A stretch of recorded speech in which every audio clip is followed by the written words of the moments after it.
tolong jelaskan firman di Kolose 2 ayat 16 dan 17. Saya bacakan pendeta. Kolose 2 ayat 16 dan 17. Ya. Ayat yang ke-16, perikopnya adalah carilah perkara yang di atas. Karena itu janganlah kamu biarkan orang menghukum kamu mengenai makanan dan minuman, atau mengenai hari raya, bulan baru, ataupun hari Sabat. Semuanya ini hanyalah bayangan dari apa yang harus datang, sedang wujudnya ialah Kristus. Terima kasih, silakan pendeta. Terima kasih. Ayat ini berkata, selamat malam kepada Bapak Martin di Manokwari. Ayat ini berkata, janganlah kamu biarkan orang menghukum kamu mengenai makanan dan minuman, atau mengenai hari raya, bulan baru, ataupun hari Sabat. Jangan kamu biarkan orang menghukum kamu. Oke, sekarang siapa yang dimaksudkan dengan orang yang menghukum atau menghakimi kamu di dalam Kolose pasal yang kedua ayat yang ke-16?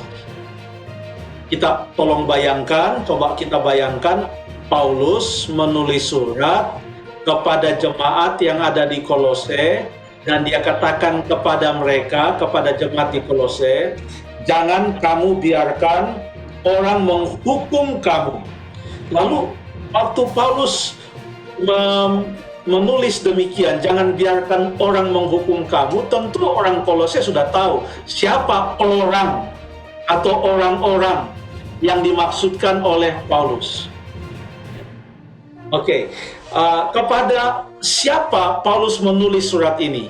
Atau siapakah yang menjadi bagian yang paling besar dari jemaat yang ada di Kolose? Kita boleh lihat petunjuknya terdapat di dalam Kolose pasal yang pertama ayat yang ke-21. Coba kita baca Kolose 1 ayat yang ke-21. Juga kamu yang dahulu hidup jauh dari Allah dan yang memusuhinya dalam hati dan pikiran seperti yang nyata dari perbuatanmu yang jahat. Jadi surat ini ditulis kepada mereka yang dahulu jauh dari Allah. Kalau kita baca di dalam Efesus pasal yang kedua, di sana ada istilah kamu yang jauh dan mereka yang dekat. Yang jauh itu adalah orang-orang Yunani, yang dekat itu adalah orang-orang Yahudi. Tetapi oleh Kristus, yang jauh dan yang dekat dipersatukan dalam Kristus. Jadi istilah yang jauh di dalam tulisan Rasul Paulus menunjuk secara khusus kepada orang-orang Yahudi orang-orang Yunani, bukan Yahudi, menunjuk kepada orang-orang Yunani yang kemudian menjadi orang Kristen. Waktu mereka belum mengenal Allah, mereka disebut sebagai orang yang jauh.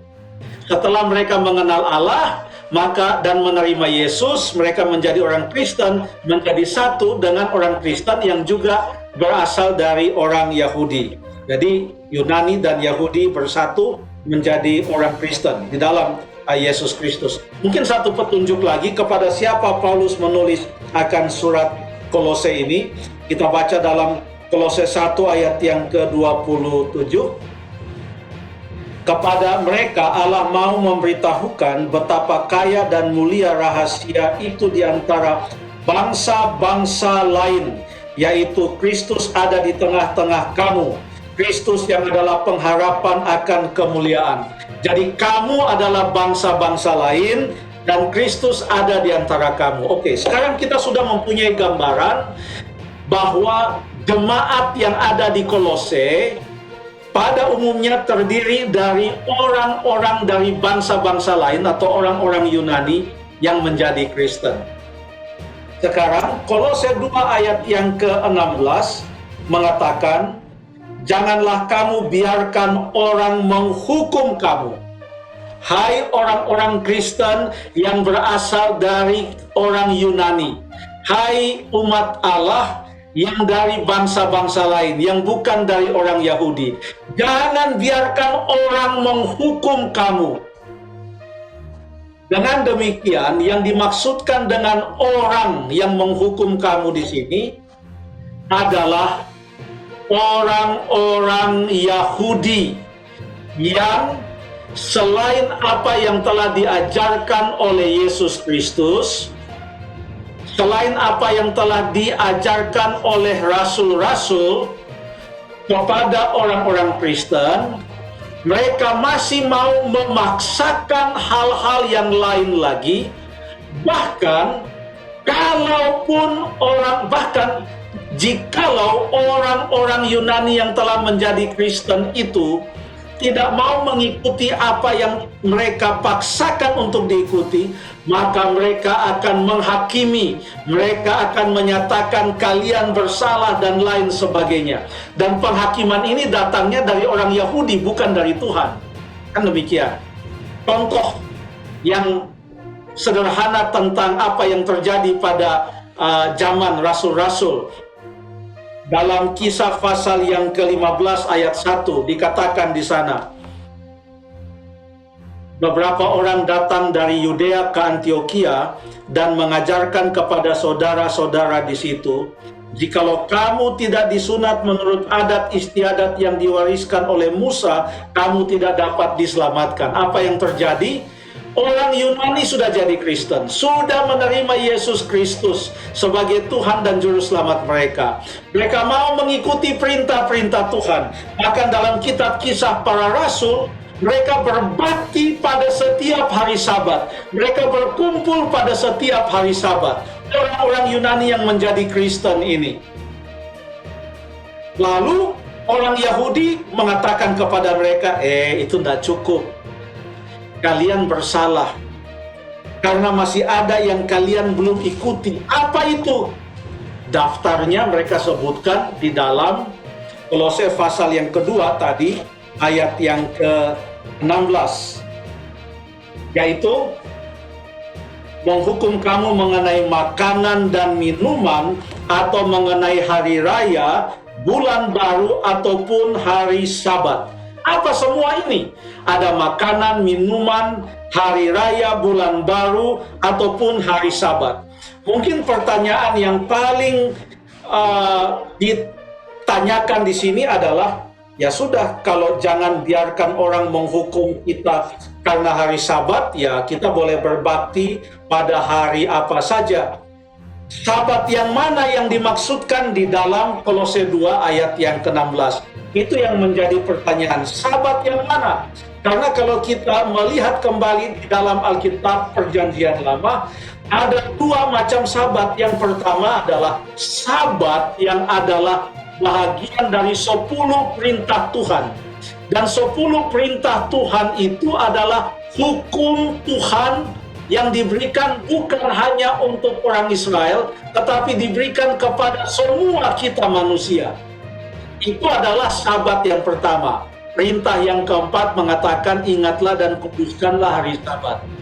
Lalu kemudian sabat yang kedua adalah sabat upacara, yang didasarkan bukan pada urutan hari sampai hari yang ke-7, tetapi berdasarkan urutan tanggal. Dan ini banyak diatur di dalam kitab Imamat, khususnya pasal 23. Lagi pula, di dalam Imamat pasal yang ke-23, bukan hanya disebutkan saja tentang sabat-sabat yang ada kaitannya dengan upacara atau hari raya. Bahkan di sana disebutkan juga tentang hari raya, contohnya hari raya Paskah, hari raya pendamaian, dan lain sebagainya, di mana pada hari-hari raya itu ada sabatnya. Juga disebutkan tentang bulan yang baru, di mana ada bulan yang pertama atau bulan yang ke-7, ya, disebutkan tentang bulan. Bahkan dalam upacara-upacara dalam Imamat pasal yang ke-23 itu disebutkan juga tentang persembahan-persembahan yang akan dimakan, lalu kemudian persembahan curahan atau minuman, dan lain sebagainya. Semua itu yang daftarnya dituliskan di dalam Kolose 2 ayat yang ke-16 ini, semuanya itu dituliskan dalam Imamat 23, di mana disebutkan tentang upacara-upacara. Coba kita datang ke Imamat pasal 23 untuk melihat apakah pada waktu disebutkan Sabat di sana, apakah Sabat itu termasuk semua Sabat, termasuk Sabat perintah Tuhan yang keempat dari 10 perintah Allah itu, sehingga kita boleh memilih hari apa saja yang kita kuduskan sekarang ini. Apakah demikian? Saya tadi mengajak kita membuka Imamat pasal yang ke-23.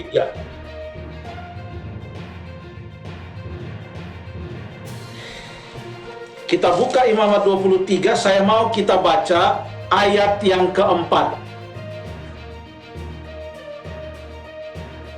Di sana dikatakan, inilah hari-hari raya yang ditetapkan Tuhan. Inilah, yang berikut inilah, ayat 4, ayat 5, terus sampai ayat-ayat selanjutnya. Inilah hari-hari raya yang ditetapkan Tuhan.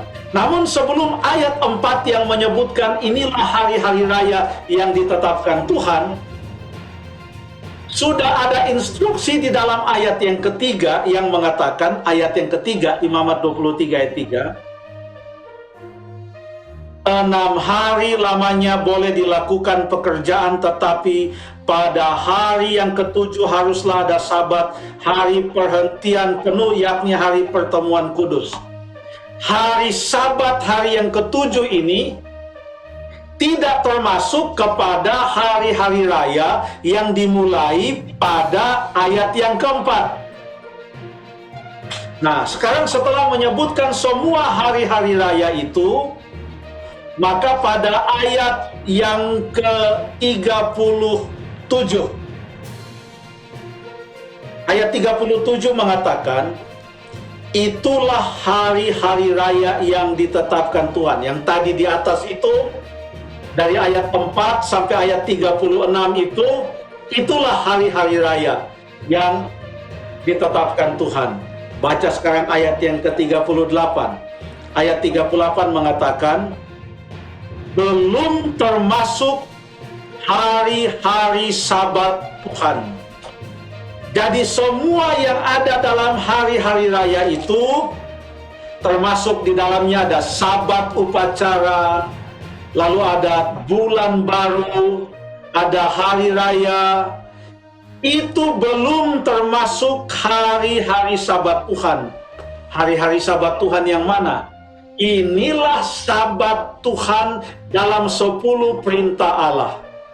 Dengan demikian, Kolose pasal yang kedua ayat 16 dan 17 tidak berbicara tentang hari Sabat 10 perintah Tuhan, tetapi berbicara tentang hari Sabat upacara yang harus jatuh pada tanggal-tanggal tertentu.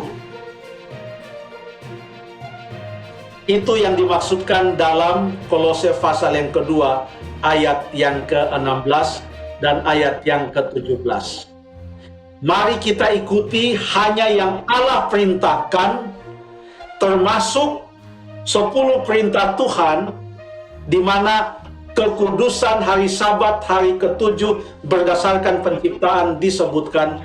Dan jangan kita mau dihakimi oleh orang yang masih memaksakan kita untuk mengikuti Sabat yang ditentukan oleh tanggal, yang harus jatuh pada tanggal-tanggal tertentu yang ada kaitannya dengan upacara-upacara. Itu yang dimaksudkan oleh ayat tadi. Terima kasih.